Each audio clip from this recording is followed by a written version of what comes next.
और ये शख्स है बिट्टू। आई कांट इमेजिन कि अगर वो नहीं होती तो मैं ये क्रैक कर पाता। लोग आज सुनेंगे कल भूल जाएंगे। बात फिर वही हिलवाई कर रहे हैं, पढ़ाई नहीं हो पा रही है उनसे। 14 घंटे 16 घंटे लोग घिस रहे हैं अपने आप को, सिलेक्शन ले रहे हैं, तो ये सब गलत वीडियो है। Hi guys. हाय। तो हम आपको एक ऐसे शख्स से मिलाना चाहेंगे जिसने JEE का एग्ज़ाम बिना कोचिंग के फोड़ दिया, मतलब 99+% गेन कर लिए हैं। और ये शख्स है बिट्टू का दोस्त सौम्य श्रीवास्तव। तो इसकी जर्नी ये अब आपको बताएगा कि कैसे क्या इसने तैयारी करी और जो भी था A to Z वो देखेंगे अब। चलो। So hey guys, this is Saumya Srivastava and स्वागत है आप सभी का हमारे नयन नागर ब्लॉग्स के प्यारे से चैनल के ऊपर। जैसा कि आप थंबनेल में देख के आ रहे हैं, क्या बिना कोचिंग के घर पे प्रिपरेशन करके हम JEE फोड़ सकते हैं? तो इसका एक सीधा साधा आंसर है कि हाँ, बहुत आराम से फोड़ सकते हो। अब कुछ बच्चे क्या करते हैं कि 11 से प्रिपरेशन स्टार्ट कर देते हैं, कुछ 12th में करते हैं और कुछ ड्रॉप ले लेते हैं। सर 11-12 में अगर आप प्रिपरेशन कर रहे हो तो बहुत अच्छी बात है, बट अगर मेरी मानो तो 11-12 में JEE की या नीट की प्रिपरेशन नहीं करनी चाहिए, क्योंकि 11-12 का टाइम जो होता है वो एन्जॉयमेंट का टाइम रहता है, उसको हमें एंजॉय करना रहता है।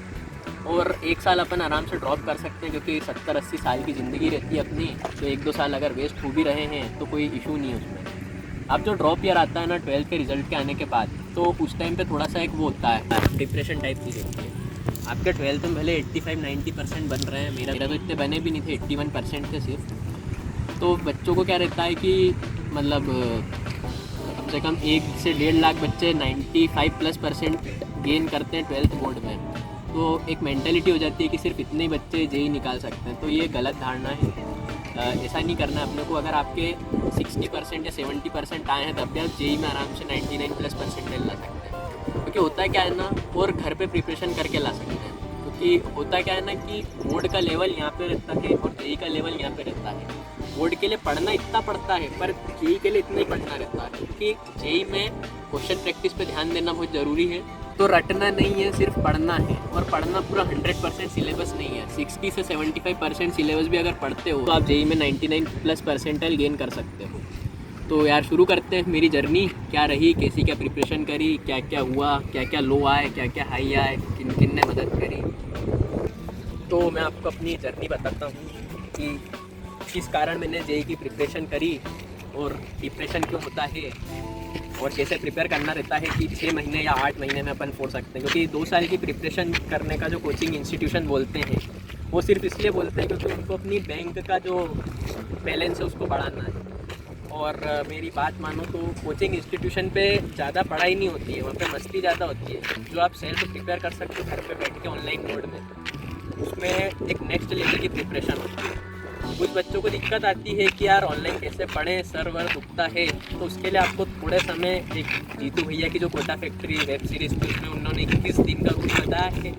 अगर उसको फॉलो कर लिया आपने तो बहुत आराम से चांसेस है कि आपका सर भी नहीं दुखेगा, कुछ भी नहीं होगा। तो सौम्य, हाँ, तो जैसे कि आपका बैकग्राउंड भी नहीं था, आपने 12th में भी JEE नहीं दी, तो फिर आप कैसे इंस्पायर हुए कि आपने फिर JEE दी और 3 अटेम्प्ट दिए और सब में ही पास आउट कर लिया? तो मेन इंस्पिरेशन की जड़ क्या है आपके? यार मेन इंस्पिरेशन की जड़ यूट्यूब ही है हमारा, क्योंकि उस पर बहुत सारे पर्सनल ब्लॉग्स देखे थे मैंने बच्चों के कि कैसे उन्होंने IIT फोड़ा है, NIT फोड़ा है, और ज़्यादा प्रिपरेशन नहीं करी थी उन्होंने। तो ज़्यादा प्रिपरेशन नहीं करना अपने को, उन्होंने भी नहीं करी थी, मतलब थोड़ा बहुत क्वालिटी एजुकेशन पे फोकस करा था। मैंने तो 60% ज़्यादा बोल दिया सिलेबस आपको कवर करना। अगर आप 50-55% भी कवर करते हो तो आराम से आपका हो जाता है। हाँ, तो जितने भी स्कूल में हमारे फ्रेंड्स थे वो सब इधर उधर कॉलेज में जा रहे थे, एडमिशन ले रहे थे, और मेरा कोई ठिकाना नहीं था। क्योंकि मैंने बोर्ड के बाद जो मेरे को 5-6 महीने मिले थे फ्री, उसमें खिलवाई करी, टाइम पास करा, यूट्यूब पे उल्टे सीधे क्या कॉमेडी वीडियोस देखे, और उसके बाद फिर लगा यार कि सब जन अच्छे कॉलेज में जा रहे हैं, अपने को भी कुछ करना चाहिए। तो फिर मैंने सोचा चलो 1 साल रेस्ट करेंगे अपन। ड्रॉप नहीं लिया था मैंने, रेस्ट करा था, और रेस्ट में इतनी ज़्यादा प्रोडक्टिविटी हुई। हाँ सौम्य भाई, तो आपका जैसे फाइनेंशियल स्टेटस भी अच्छा था, आप कोचिंग ज्वाइन कर सकते थे, पर आपने वो भी नहीं करा, तो उसका क्या कारण है? सर इसका सीधा साधा कारण ये है कि अगर आप कोचिंग ज्वाइन करते हो तो आपको आपके ऊपर जो मास्टर रहता है उसके हिसाब से पढ़ना पड़ता है। अगर वो आपको डिफ्रेंशिएशन पढ़ा रहा है तो आपको डिफ्रेंशिएशन पढ़ना पड़ेगा, अगर वो आपको इंटीग्रेशन पढ़ा रहा है तो आपको इंटीग्रेशन पढ़ना पड़ेगा। पर 12th में ये सब आप पढ़ चुके हो, आपको आता है, कोई दिक्कत नहीं। अगर आप उस मास्टर से नहीं भी पढ़ोगे तो भी आराम से पॉसिबिलिटी है कि यार अपने को आता है, अपन जेई के सवाल एक दो देख के कर सकते हैं साहब। और फिर क्या होता है ना यार, कोचिंग ज्वाइन करते हैं अपन तो एक बर्डन सा हो जाता है कि क्रैक नहीं हुआ तो क्या होगा। आपने 1.5 से 2 लाख रुपए इन्वेस्ट कर दिए और फिर क्रैक नहीं हुआ तो फिर आपके पेरेंट्स भले आपको कोई वो नहीं ताना वाना नहीं देते हैं, पर अंदर से लगता है कि यार अपन ने इतने सारे पैसे वेस्ट कर दिए और किसी अच्छे कॉलेज में एडमिशन भी नहीं हुआ। तो यही रीज़न था और मेरे को अपने ऊपर कॉन्फिडेंस था कि बिना कोचिंग के मैं कर लूँगा, तो मैं गया और हो गया। जैसा कि अधिकतर ऐसा देखा जाता है कि कोई भी बच्चा अगर किसी भी एग्ज़ाम की प्रिपरेशन करता है और उसका कोई भी फ्रेंड सर्कल वो वाली एग्ज़ाम की प्रिपरेशन नहीं कर रहा है, तो ऐसे टाइम पे आप डिप्रेशन हो जाता है बहुत सारे बच्चों को। तो क्या आपके साथ डिप्रेशन हुआ था ऐसा? यार वो तो एक जनरल केस रहता है, डिप्रेशन तो एक केस रहता है आपकी लाइफ का, कभी ना कभी तो होता ही है, या तो पहले हो जाएगा या बाद में होएगा। और डिप्रेशन हुआ था मेरे को, ऑब्वियसली बात है, क्योंकि और छोटा मोटा डिप्रेशन नहीं हुआ था, बहुत ज़्यादा डिप्रेशन हुआ था, क्योंकि मेरे को उस टाइम कुछ समझ भी नहीं पड़ रहा था। मैंने अगस्त एंड हो गया था, सितंबर चल रहा था और पता नहीं था कैसे क्या प्रिपेयर करूँगा। बट फिर मेरे को यूट्यूब पर एक चैनल मिला फिज़िक्स वाला करके, तो उन्होंने बहुत अच्छे से गाइड करा, फ्री कंटेंट दिया पूरा और बहुत प्यारे लेक्चर से। और उन्हीं क्वेश्चंस तो प्रैक्टिस करवाई थी सर ने। अलग सर थे फिज़िक्स के, केमिस्ट्री के पंकज सर थे और मैथ्स के कुंदन सर थे। तो जो उन्होंने पढ़ाया उसमें से ही आया, उसके बाहर कुछ भी नहीं गया। तो में जैसे कि आपको डिप्रेशन हुआ था और तो आपने उससे रिकवर कैसे करा? यार रिकवर करने का एक सीधा साधा तरीका रहता है, आपका फ्रेंड सर्कल अच्छा होना चाहिए, एक बेस्ट फ्रेंड होना चाहिए आपका, जो आपको अच्छे से गाइड कर सके, आपको हमेशा मोटिवेट रख सके।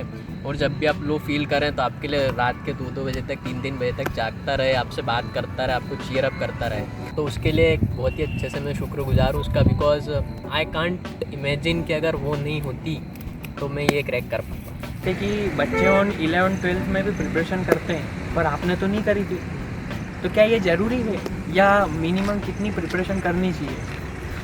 यार इसका सीधा साधा आंसर है कि 2 साल की प्रिपरेशन करने की कोई ज़्यादा ऐसी ज़रूरत नहीं है। अगर आप डेडिकेशन के साथ प्रिपेयर करते हो तो 3.5 से लेके 4 मंथ्स की रेंज में आराम से पूरा 60% जो सिलेबस की हमने बात करी फोकस करना है जिस पे, वो आराम से कवर हो जाएगा आपका। और इतना सिलेबस कवर करने के बाद 1-1.5-2 महीने तक इन क्वेश्चन की जो सिलेबस कवर करा है उनके मॉक टेस्ट लगाने हैं और प्रीवियस ईयर के क्वेश्चन पे फोकस करना है। कुछ नया पढ़ने की ज़रूरत नहीं रहती, क्योंकि जो जेई मेंस की एग्ज़ाम होती है ना वो सिर्फ प्रीवियस ईयर को फोकस करती है। और जेई एडवांस का थोड़ा सा लेवल एक अलग हो जाता है, वो एक अलग टाइप की एग्ज़ाम है, वो मल्टीपल चॉइस क्वेश्चन पे फोकस नहीं करती है। उसके लिए थोड़ा सा कंसेप्ट क्लियर होना चाहिए आपका और एक हार्डवर्क की ज़रूरत रहती है एडवांस के लिए। हाँ तो सौम्य भाई, अगर आज की कंडीशन में किसी को जेई की प्रिपरेशन करनी है तो उसका सीधा सीधा फॉर्मूला क्या है, आप बताइए। सर सीधा सीधा फॉर्मूला ये है कि आपने उल्टे सीधे वीडियो देखे होंगे यूट्यूब पे कि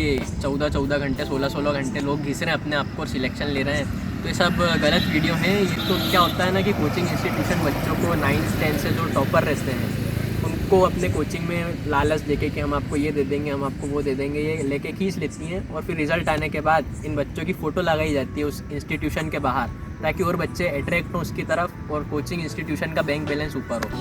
तो अपने को ज़्यादा फोकस 14, 15, 16 घंटे नहीं पढ़ना है, 6 to 8 आवर्स अगर आप पढ़ रहे हो डेडिकेटेडली तो आराम से क्रैक हो जाएगी। और प्रिपरेशन में क्या करना है कि पूरा 100% सिलेबस कवर नहीं करना है, ये पहले भी बोल चुका हूँ मैं, क्योंकि पीएचडी नहीं कर रहे अपन, अपने को एग्ज़ाम क्रैक करनी है, AIR 1 भी नहीं लाना है। IIT बॉम्बे मिल रहा है या कोई सा भी अच्छा सा NIT मिल रहा है उसमें संतुष्ट रहना है। तो अगर जैसे केमिस्ट्री की बात करें, 3 पार्ट रहते हैं, फिजिकल केमिस्ट्री, ऑर्गेनिक केमिस्ट्री और इनऑर्गेनिक केमिस्ट्री। तो जो ऑर्गेनिक और इनऑर्गेनिक केमिस्ट्री रहती है वो एकदम NCERT बेस्ड आती है, पूरी NCERT। अगर आपने NCERT को 2-3 बार अच्छे से पढ़ लिया और सारे नेम रिएक्शंस वगैरह और पीरियोडिक टेबल पे खासकर ध्यान देना, एटॉमिक नंबर वगैरह पे, अगर ये सब अच्छे से पढ़ लिया तो इसमें से 15-16 क्वेश्चन आते हैं और आप आराम से 12-13 क्वेश्चन सही कर दोगे।